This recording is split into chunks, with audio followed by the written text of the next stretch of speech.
Before we go into the questions, I just kind of want to check in with you guys and see. So, Ted, for you, 4 years ago you pulled out some CRP and planted some cover crop and grazed it. I was wondering if you're still doing that, or? No, I'm not. In fact, I leased the farm out last year. So, so should I sit down now? But I can sure tell you what I did.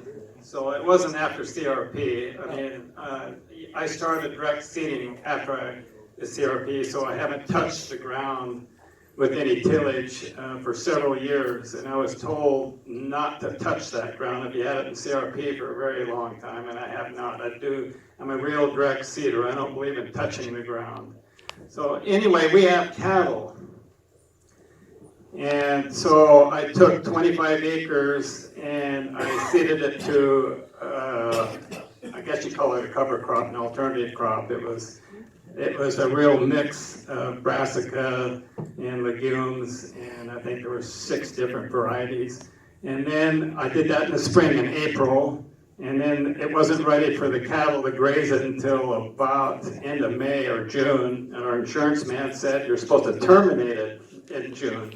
That's when the real grazing is good, is in June. So anyway, the cattle did very well. The little calves gained 3 pounds a day. The big steers gained over 4 pounds a day. No doubt that was gourmet food for them. And so that was very successful. And then that fall in October, we direct seeded right through that cover crop, if you will, or alternative crop, along with the rest of the field. And then come harvest the next year, we got hit pretty hard. I learned a hard lesson. And I think it's been said here a little bit before. The whole field averaged 75 bushels. Where I had that 25 acres of cover crop, and where I grazed it, it went 25 bushel. So obviously it took moisture and nutrients out of the soil. And then I had a bunch of rat-tailed fescue. I don't know where it came from, maybe in the seed. So I even though it was gourmet food for the cows, it was, I lost money. It didn't work. I learned the hard way. Except when that no-till drill was there seeding that, after we were through seeding, we cleaned the wheat out, the seed, and put in the winter cover crop. It was triticale and winter peas and let's see, what was the other one? Anyway, it got seeded in the fall, it came up. And then in the spring, instead of waiting until June, I had cattle out there in April. They never did catch up to it. In fact, it grew so tall, it went over the electric wire, and I had to swath it. And then I moved the wires between the swath rows, still didn't keep up, so I baled the rest. And it fed the cows all the way through the winter. I know we made money on that. It was good money. And so I don't know how much time I have here, but if I learned anything from this, the spring crop for grazing cattle did not work, whereas if you could seed it in the fall, it really worked. In fact, if some of you are interested in doing that, when you're through seeding your winter wheat, you could put some cover crop seed in that drill and go right out into your stubble where you finished harvest 2 months before and try it. I think you'll be surprised at how good of a crop you'll get, and if you could run cattle on it, you're going to make money doing that. It makes more money than the wheat. So that's my little bit of experience to share with you. Still do some fall seeded covers. At that time we were doing dwarf essence for rape as part of a CSP program, and we learned quite a bit about fall seeding cover crops. We still do a little, not a lot. It's the hard part is getting them to germinate in the fall to get some good growth. And then what do you do in the spring? We did run into some volunteer issues with the rape. Specifically, we ran into some chemical carryover issues behind winter wheat. So I was putting them behind spring grains and then going in with the pulse crops. Had a few messy fields, but unlike Rob, they were not by the highway. And Clint, you were experimenting with integrating grazing cover crops? Are you still working on it? No, I pretty much just dig a hole, put a seed in it and cover it up.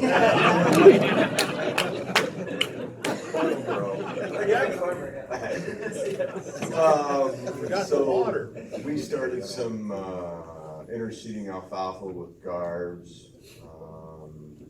Trying not to lose a year of production to get an alfalfa crop established. We're still cover cropping and grazing and Great. Okay, now I can open the floor up or I have some questions written down. Does anybody have any questions for these guys? Maybe specifically for Ben? Since he's Not specifically for Ben, but for anybody like trying cover cropping and having problems germinating in the fall. Have any of you guys done or experimented with GA, gibberellic acids, for stimulating seed germination? No? That ain't true. Yeah, what is that? I don't have enough gray matter. Well, I don't know like chemistry of it, but GA is just a product that they use to stimulate seed germination.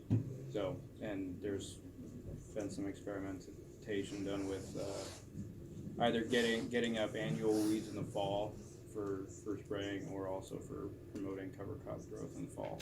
So, anyway. Cool, maybe worth looking into. So Ben, I do have a question written down here for you, if you're interested in answering. sure. No, okay. So what is RMA doing to provide insurance for intercropping in regards to providing a yield/revenue loss due to the current definition of good farming practices, when data shows the reality of interseeding is better for moisture, less petrochemicals, and a healthier soil profile? It's a long question. Maybe let you look at it. So the gist of the question is, if there's science out there that says intercropping reduces petrochemicals, promotes healthier soils, and better for moisture, is RMA thinking about that? I mean, this answer will probably be kind of unpopular, but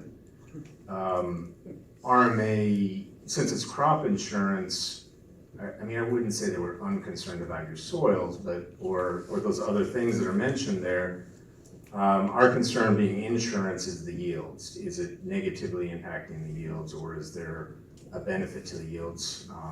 Some of those things could be pointed to, yeah, there's long-term benefits. Unfortunately, we're not insuring you those years out, we're insuring you in the current year.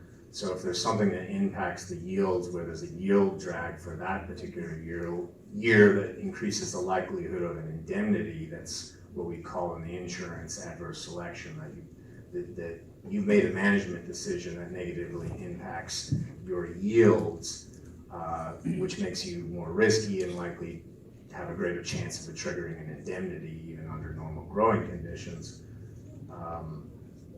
So that's sort of that answer. Interplanting, for that particular question, and sort of going back to my presentation, interplanting is, I guess, defined by us as where you plant two crops relatively at the same time, and they're not agronomically maintained separately, and you're not able to harvest them separately. And for most crops, that's not insurance won't attach to the insured crop when it's done that way. There's maybe a few exceptions, or there's the ability to, in the crop provisions that says you could request a written agreement to do it. I've never seen one on it, so theoretically it's possible that there's a mechanism to go about doing it where you can prove that you've been doing it for many years and that you haven't seen a negative impact in the past because here's all your yields. So that it's kind of like a no, but it's also a maybe. But then to remind of those other terms, so that's interplanting. Interseeding is where you're kind of planting crops maybe somewhat the same time, but your insured crop is not being negatively affected by the other crop, and the other crop either matures faster or dies out before the insured crop matures, and so you are kind of maintaining them separately. There's no negative impact to the insured crop, and the insured crop you can harvest separately from that other crop. And then there was also that other definition about nurse crops. So Great, thanks for that. So I am not a farmer. I work for the conservation district. Oh, did you have some there? Well, now, on top of that, do we need to look at changing the definition about what negatively impacting is? Because how can we empirically define negative impact on something where, I mean, it seems like somebody's call on what defines negative impact on interseeding. I mean, how do we know that it negatively impacted it versus act of God environmental issue? I don't know. It seems like if we want to work towards making this possible across the board, we need the backing of subsidies, federal government help, that kind of thing to make this future a reality. And if we're not going to get that support, it's never going to take off in the way it should. So I know that there's canned answers, but if we're trying to work together to make this possible, who do we talk to? If we need to get RMA to change their understanding and their definitions, do we go to our legislators? Who do we go to? Because it has to change. It has to change. I mean, that's one route, or there's a regulatory process where most crop insurance is codified, so there's a proposed rule, final rule process where it's open for comments. That's the ability for the public to influence the regulatory process. There's direct communication with us. I would say the main thing is data and having what's defined as agricultural experts that can back it up. But the main thing is with crop insurance, it's the data and the history of proving. It's not the theoretical, you're just trying it kind of thing. It's more, it's been done before in the past, and here's the data to back that up. So, but if it's never been done before, then it's more challenging. I'm not saying it's impossible, but when it's theoretical, like we typically don't insure things that are considered experimental. And I know experimental is a broad term if that was to fall in that, but just the way crop insurance is structured on its continuous rating, meaning everything is built upon what was done in the past. We don't future forecast anything. We're not doing climate modeling and all that. It's whatever's done in the past predicts what's going to happen in the future. And where we insure a producer, not based on what they theoretically could do next year, we're basing it on the way they manage their farm and the history they have of growing the crop. We give them a unit guarantee to what they've done on their farm. we've done on our farm is we started with small acres trying to prove that the system works. You know, and I guess, in my opinion, it's not crop insurance's responsibility to ensure a profit on an experiment. And so we're doing it on small acreages, insuring it ourselves essentially, and subsidizing it with our other crops that are proven and systems that are proven to grow good yields. And so, like I said, we're starting small acres, and we've moved some things have expanded acres, and some things acres have declined or went away because if we can't grow it profitably. I would not want to underwrite it if I was in RMA's shoes. That's just my opinion, obviously. Yeah, I mean, in crop insurance too, we rate at the county level. So when things, we adopt things slowly because we don't want, again, to have adverse selection. We don't want to incentivize loss. I mean, we want to insure for natural causes, and producers as a whole, they feel crop insurance is important and they want it to be affordable, and they don't want crop insurance, although they want certain things, they want coverage. There's also a group that they don't want us to do things that would adversely increase the likelihood of more losses being paid out. Because if more losses get paid out, then every year we re-rate it, or every several years we re-rate that county. And so if losses increase, we have to increase the rate. And if there's something that's done that might have influenced that loss, that might benefit some, but it might have been unpopular to others. But there's been adoptions of things over time where There wasn't really, they might have had some controversy and they were before me, like the introduction of no-till, that was long before I came here. We never made a separate practice out of it. There was probably likelihood of discussions about, was this in the beginning, is this a good farming practice? Does this negatively impact yields? There were probably discussions like this. There was probably extension and academia being involved. Ultimately, it was just seamlessly adopted and brought forward. There's nothing today where we divide up conventional or no-till and say there's a penalty for one or the other. So sometimes it's more organic or natural, just sort of things evolve. Yeah, if you know you're doing something experimental and you opt out of crop insurance for that year, will that affect your 10-year average? How does that work? No, whether you're insured or not, your APH database for that land is still there. Whether it was experimental or not, it's still a history of growing. It's collected by that crop, and then there's divisions between type and practice too. Meaning it's like winter or spring, and irrigated or not irrigated, some without continuous crop. Okay, so even experimental and not insured, it will count towards your 10-year history, right? Yeah, I'm saying yes. I guess I'm not 100% because I've never had that question. I'm 100% certain when something's classified as experimental, it's not insurable. Right.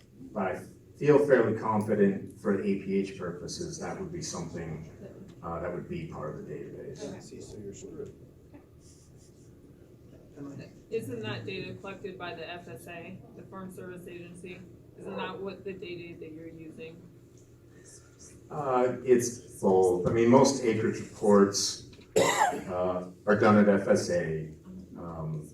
It's supposed to work though where you could go to either your agent or FSA and give your acreage report, and it's supposed to go to a common data warehouse. For production reporting purposes, that's kind of more on our end, where it's more reported to your agent for production. Unless you're not insured, then you'd have no insurance agent to go to, and I don't know if FSA collects production. I know acreage reports for sure, but they may not even collect production. Okay, I'm gonna shift gears a little bit. So there's been, thank you guys for the discussion. Several people today have mentioned various strategies for adding diversity to crop rotations and farms in general, through cover crops, intercrops, extending rotations, etc. Have any of you guys been able to reduce inputs, fertilizers, or pesticides as a result of these practices, or has that even been a goal?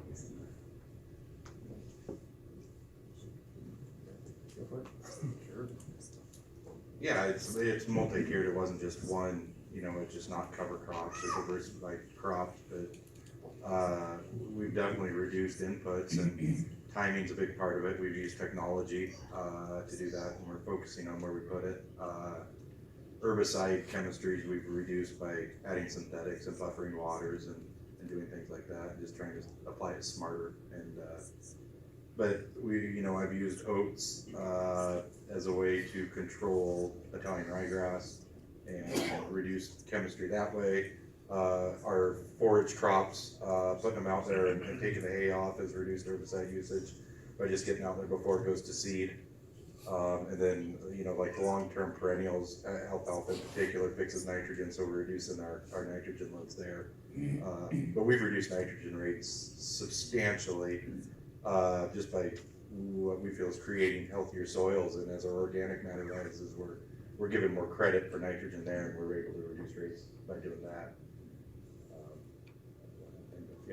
Yeah, so yes, the answer is yes. We've definitely reduced. And we've converted our sulfur source to JIP, so, we're definitely reducing. I know you are. Yeah, I'm doing the same. Essentially the same thing Ellen is. Actually, we're trying to get away from protein wheats that require more units of nitrogen per acre, and that was one of the ways we thought it would be pretty simple to reduce our input costs, is raise a different variety of wheat. If you're grazing the crop, if you plant legumes for them, and I go a little heavier with legumes if I was going to do it again. So you hardly have to fertilize if you're going to put a crop in for grazing, or very little. Another question I have here is, you guys, let me pull the question up. So maybe Clint or Ted, you guys have livestock or have had livestock in the past, but do you think, is there a need locally for producers to come, maybe not to your farm, but to another farm to graze cover crops? Like, is there a connection missing between livestock producers and crop producers in the area? I would say so, because a lot of the farmers around our area have pulled all their fences out and they don't have cows anymore. And the last thing they want to do on the 4th of July is move a cow. So we definitely, the producers that don't have livestock, there's a heck of an opportunity for the livestock producers to, you know, you talk to any livestock producer out there, and what's the first thing they ask you? Well, you got any extra grass this year, you know? Need me to bring some cows? It's a great opportunity. It's a pretty good return on investment for the farmer to get all the free manure and diversity of biological activities. Yes. Yes, we have questions. Well, yes, there's, this is, I don't know how to describe it, gourmet food for cows. I mean, when the steers are gain 4 pounds a day at $1.50 a pound, just figure that out. Someone's making money at that rate. There's an incentive. Another question I have here is, what can agencies and institutions do to support innovative practices through research or education? So, just a little bit of background. I hear a lot when I'm out doing work and talking to folks that universities and the crop producers are kind of at this disconnect at the moment. Do you guys think that's true, and what do you think they could do to help you out? You can say yes.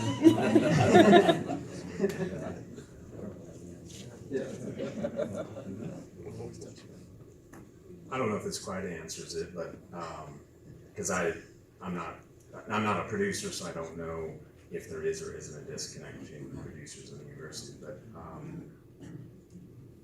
and to get back sort of the answer I had before, the things, I mean, what we change in crop insurance, a key point is we can't change things today, we always change things well down the road because of just the dates we set, and crop insurance is a contract that you have with that private insurance company, and so we set dates, or we make any changes like a year ahead. And a lot of times, a lot of questions or complaints we get is why can't you change the final planning date, or there's current concerns about certain things that happen in that year, usually influenced by weather. But groups that engage us, whether it's an individual producer or a larger group, it's usually better when it's more than just an individual producer. It's a grower group or some collection that are influencers or stakeholders to come to us and have a particular issue they want addressed, and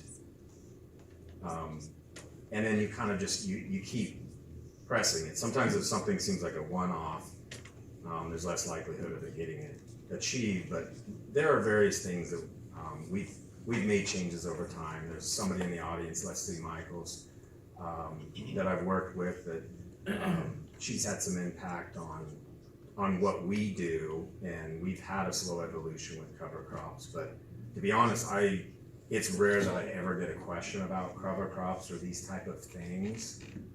There's usually a lot of other things. But Leslie Michael is kind of somebody that got me sort of involved in this, and I'm always bringing this up is she came to our office, met with us, had particular issues that she wanted to talk about, and then she's also invited me on like field tours for things that she puts on, so I can get a better sense of what's going on. So it's those kind of things where you tend to get more done when you have that face-to-face interaction, and then you press forward with emails and engagement, and then you're willing to follow up with providing data. That's when you get things done. Great. I think we are just about out of time, so if we can give these guys a round of applause for sitting up here.